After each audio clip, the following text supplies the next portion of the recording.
哋次次都係日頭介紹嘢食啊。嗱，今次唔同啦，入晒夜咁樣，係咪先？咁當然就係介紹咩啊？宵夜嘅地方。嗱，你成日都話我哋唔介紹宵夜，而家就介紹俾你睇啦，仲要嚟到，仲要嚟到新山，其中一間最正、最有人氣嘅回雕家。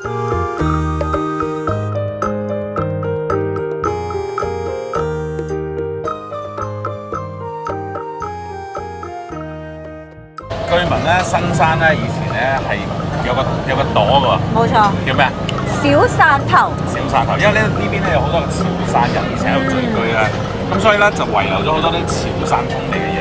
咁呢一個咧就係其中一個啦，就係呢一個貴雕啦。啊，咁啊，但唔係淨係食貴雕啊，其實梗係食滷味啊，係滷味。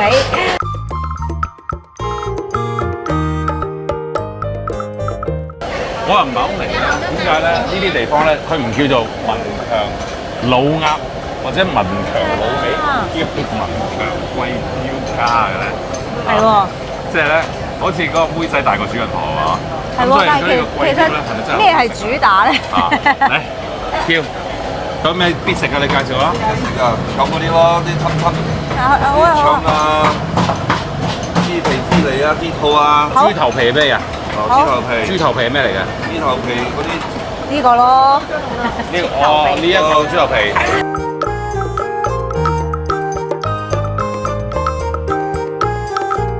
浪奔，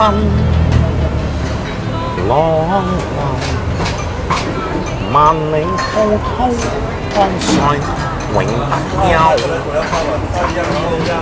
願盡了世家事。頂啊！你以為自己真係去上海灘？佢叫做鄭文強，我知啊，你知唔知啊？所以可能佢阿爸中意睇上海灘啊。佢阿爸應該係，所以嗰個仔叫文強咪？哇，有嘢好爆係嘛？咁唔係，咁其實阿爺咧就係當年咧第一代嘅潮汕人咧嚟到新山，佢係第一個將呢一個貴雕仔咧帶嚟新山嘅，所以咧佢係當時第一檔嘅貴雕仔檔口。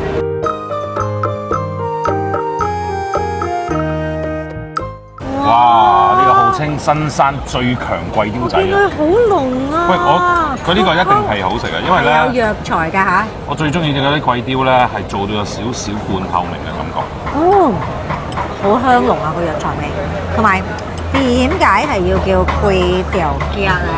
即係螺條仔咧，因為佢係比一般嘅螺條咧比較薄身同埋幼細嘅，所以就佢哋講咧就叫螺條的兒子，所以螺條仔係咪好滑啊？好滑，因為佢夾咧唔會斷㗎，唔會咁容易斷㗎。好軟韌啊，好滑啊，軟韌啊，同埋個藥材湯好 match 啊成件事。我終於明白點解佢叫貴雕仔，唔叫老鴨或者老味。佢真係呢個真係好食。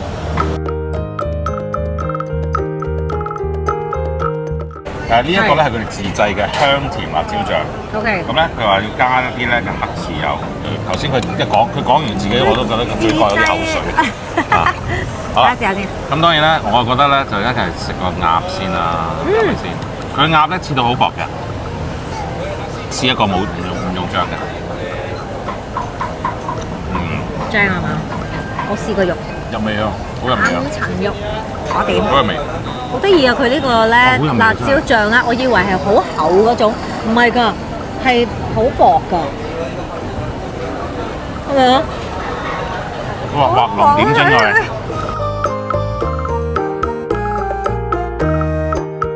喂，食完啦喎，咁我哋而家去邊啊？我哋去酒店 check in， 跟住聽日咧，我帶大家去一個好有話題性嘅地方。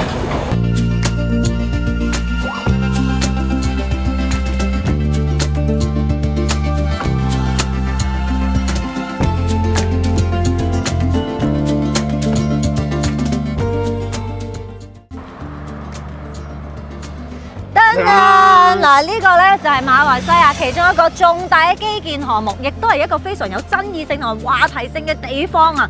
咁究竟點解呢？嗱，網上就流傳呢，呢個 project 咧就使咗好多錢，但係咧就冇人㗎喎。咁究竟係咪真嘅咧？係啦，嗱，加上咧市場咧吹得好行咧，就話柔佛嘅蘇丹咧將會成為馬來西亞嘅工喎嚇。加上咧新加坡嘅營運成本咧越嚟越高咧，好多嘅國際企業，包括新加坡嘅企業咧，亦都係考慮緊將佢哋公司咧搬過嚟馬來西亞，特別係柔佛州呢度嘅。咁所以咧，柔佛州呢度咧，好似係越嚟越有睇頭喎。係喎。咁究竟呢一個咁嘅重大基建項目咧，係咪真係網上講咁樣？喂，又缺乏失收啦，又冇人氣咧。今日咧，我哋帶大家嚟到呢一度柔佛州去睇真啲嘅。好風喎呢度嘅，嚇！今日有啲涼涼地喎。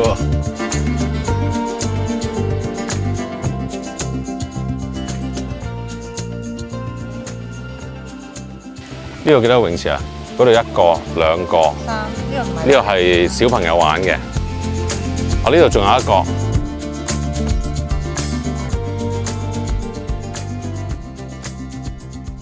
跟住咧，我覺得呢度最危險係咩咧？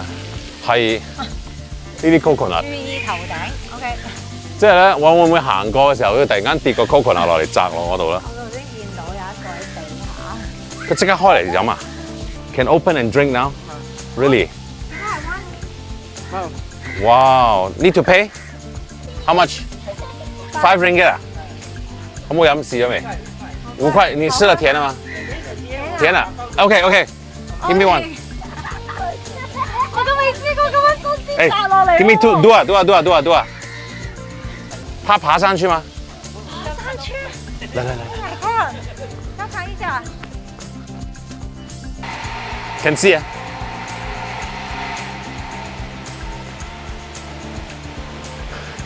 佢執唔係佢執出嚟㗎，佢已經係有啲喺度㗎啦。OK，clean。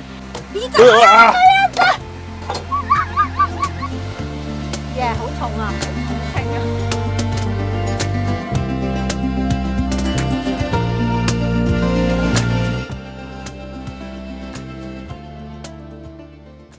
嗱，呢個 water park 嘅旁邊咧，就仲有呢啲嘅 electric bike 可以租。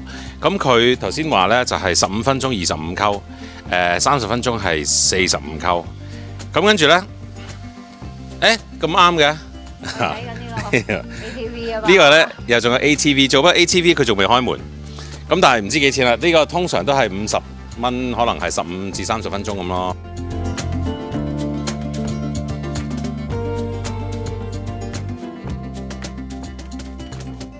呢個而呢度係咪嗰啲水上樂園？水啊！啊！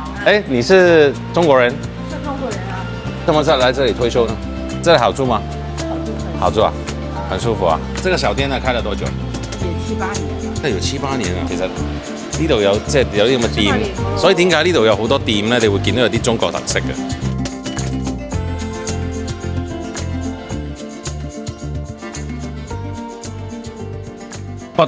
Budweiser 一個 carton 72蚊喎，即係3蚊一24罐係喎，3蚊罐。3蚊一罐喎。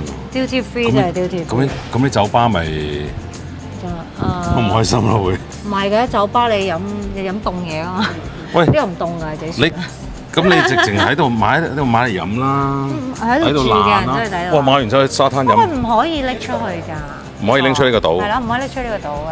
咁即係唔可以帶，即係唔可以今日嚟一日嘅買酒翻屋企嗰啲啦。唔可以，佢有檢查。但係可以喺 Forest City 飲啊嘛。係啦。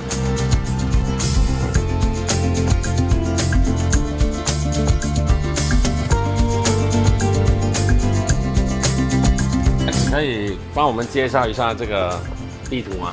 好的，歡迎來到我們的森林城市啊！這一塊的話，我們森林城市其實的話是由2部分組成，一部分的話是由我們的這一個海島啊，我們這一個海島的話是總共規劃是20平方公里，然後目前的話我們是填了第一個島的4平方公里，在這一個地方。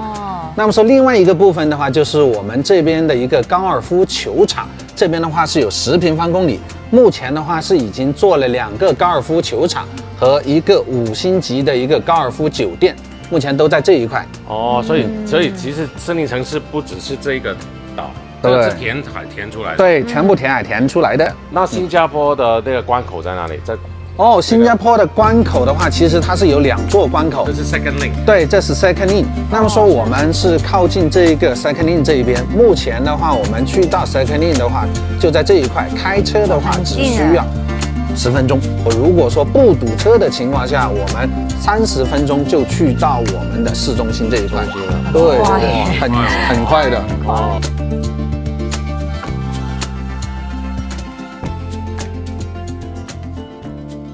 这个是我见过最大的模型。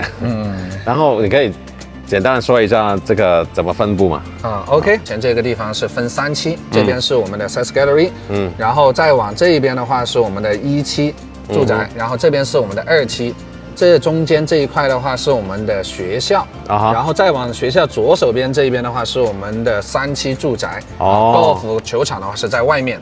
网上很多人说啊，说这边没什么人气哦，入住率也低，那到底是怎么一个情况啊？其实的话，网上说的也有，那是疫情的时候啊，确实这边的话是没有多少人住，因为疫情的关系啊，那么说很多人进不来马来西亚这边，那么说还有这一点的话就是。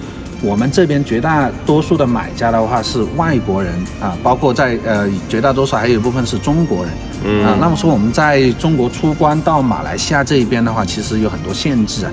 之前的话是很多不可以去到国外，那么说现在逐步的解封了，陆陆续续的也有很多业主回来啊，交锁匙啊，其实还蛮多的。对，因为我看到。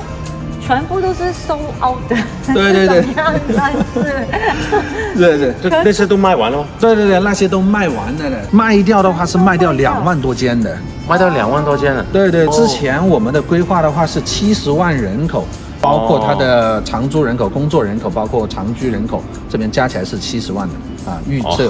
大部分也是外国人，所以他们进不来。对，因为签证政策啊，包括居留政策啊这些的。我们以为是这里应该有几十万人，然后怎么这里进来好像没有几十万人？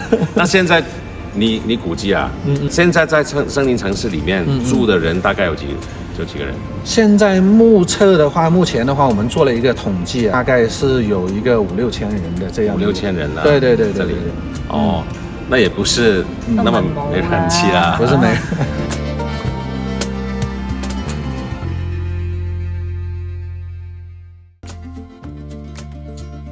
因为我们现在这里的话就是我们的地标海之屿，然后的话这边的话是分几个部分，里面有那个商铺，有我们的写字楼，还有我们的住宅。那么在我们这边有无边际泳池，可以看到我们整个森林城市的这个布局。对面的话还可以看到我们的新加坡，很漂亮的啊。苏丹是有投资吗？这里那其实是这样的，我们这个 Forest City 这样的项目的话是由2部分组成，60%的话是我们碧桂园中国碧桂园来投资那么说40%的话是由柔佛州的这个政府的一个公司控股的，叫柔佛人民基建集团那么说里面的大股東的話，就是我們柔佛州的蘇丹啦。OK， 有強大勢力，即係要夠，梗係夠強啊，夠大，有人夠啊，有人夠。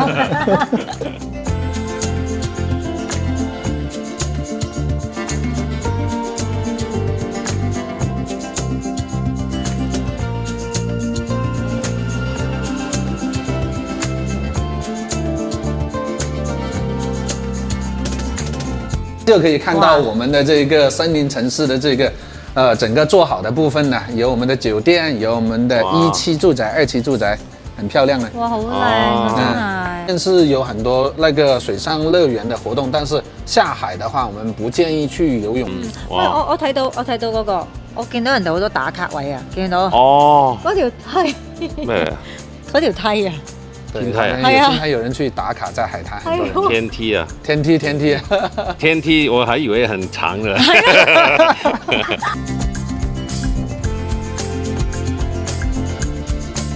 歡迎來到我們這個森林城市的海雲亭的豪宅，可以看一下我們這個很有特色的一個房間带泳池的，每家每户都带泳池。这一栋每家每户啊？对，每家每户。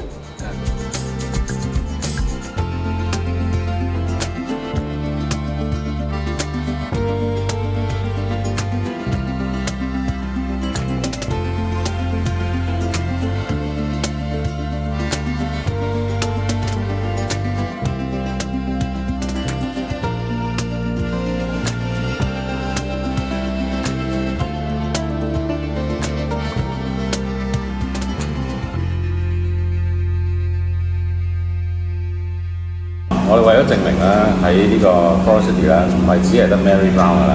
係。我哋今日就坐低喺呢度食嘢俾大家睇。呢個咧係叫廣府牛雜。或者啲人話得 Mary Brown 可能淨係得去商場。唔係之前疫情嘅時候啦，我諗可能係有可能。啊。但係我哋出嚟呢度食啦。我哋其實呢度係好近啫嘛，行過嚟。而家食完呢個。我哋過去睇埋嗰個 golf course， 係喎，有個 golf course 今晚我哋去 beach bar，beach bar 有嘢搞 ，happening。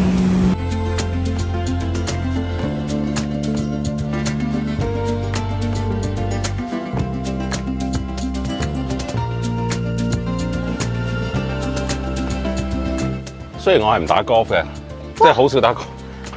你信唔信？呢度係填翻嚟㗎。我信啊，因為好平啊嘛。但係好適合 golf course 咯。山丘喎。你睇呢度咧，其實係有2個18個洞嘅 golf course。咁係由呢一個好出名嘅呢個高爾夫球天花板呢個 Jack Nicklaus 設計嘅。其中一個咧？仲有一個係好似叫劉國坤啊。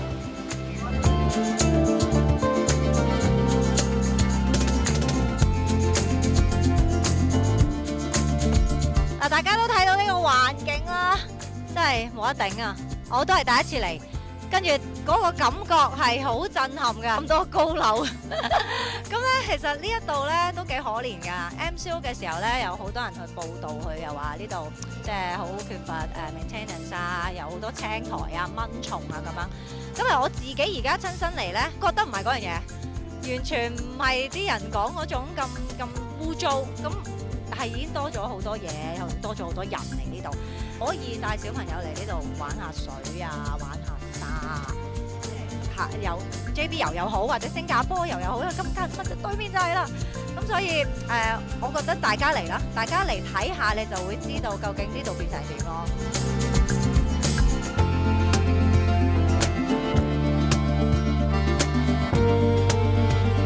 講到人氣呢樣嘢咧，我覺得咧某程度上咧，馬哈地都係要負啲責任㗎。點解咧？因為咧佢2018年咧曾經咧係對外講話，森林城市係唔可以賣俾外國人嘅。咁嗰陣時係搞到好僵啊。咁你後尾雖然馬哈地澄清咗話，森林城市係可以賣俾外國人嘅。咁但係佢咁樣講一講咧，即係大家都真係打咗個突嚇一嚇㗎嘛。即係絕對係有影響嘅嚇。咁跟住之後就到2019年咧就2019年就中國咧開始就有爆疫情啦，咁好多唔出得嚟啦，跟住到2020嘅3月就馬來西亞 MCO 啦，2020年嘅7月咧就到 MM2H 煞停啦，咁即係種種嘅原因咧，我覺得呢度冇人氣咧，絕對係可以理解嘅。咁但係即係而家我諗通翻關之後，個事情希望有變啦，即係再加上柔佛蘇丹亦都可能會坐正啦。咁跟住即係柔佛呢邊我係睇好嘅嚇。我覺得咁大型嘅基建項目，聽聞係總投資4000幾億。咁雖然呢個可能係講做晒成個項目之後啦。咁即係咁大型嘅項目喺對馬來西亞嚟講，我覺得即係佢做得唔好，我哋身為住喺馬來西亞嘅人都唔會係即係高興嘅一件事咯。咁所以我覺得其實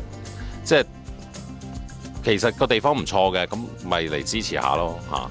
咁我都希望即係柔佛同埋森林城市或者係整個柔佛州咧，都係明天會更好嘅。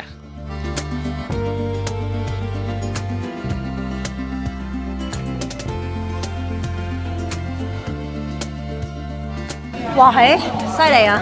咁啱遇到呢個酒吧開張，係冇錯。恭喜呢個 Smoke Up Beach Bar， 有酒有。其實唔關我哋事嘅，得閒 weekend 嚟佐科可以嚟下 Forest City 睇下。咪繼續睇我哋聽日帶你去邊啊 ！Yes。